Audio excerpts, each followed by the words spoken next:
Hello everyone, so now we are going to talk about the training agenda. So first of all we are going to install Python environment. We are going to talk about what is the meaning of environment and how we can install it. For each and every programming language we have an environment which is allowing us to write some codes, and then we can execute it and we can see the result out of it. So we are going to talk about basics of the environment which we are going to install it, and I will tell you exactly from where you can install it, and it's free of cost actually.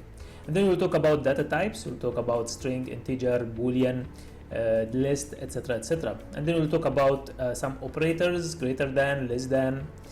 And then we'll talk about if statement, control statement. This is very important and very essential in any programming language. And then we'll talk about loops, and here we are going to cover while loop, and we will cover for loop. So both kind of loops done by Python, we are going to cover it here. Then we'll talk about functions. I will explain functions in details and how we can create our own functions. We'll talk about something we call the classes. Later on I'm going to explain it, and we will talk about modules. The good thing here is that the moment you learn about any programming language or about all of these concepts, it's very easy for you later on to learn about any other programming language you want. So if you want to learn JavaScript, if you want to learn C#, if you want to learn any other programming languages, they are all sharing the same concept. They are all sharing the same fundamentals.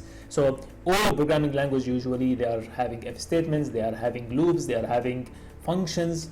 So since all of them they are sharing the same concepts, the moment you learn it, it will be very easy for you to go and read at least a code done by, for example, C#, a code done by JavaScript. And if you want to learn another programming language, it will be very easy for you because you are already having the concept, you are already having that mindset.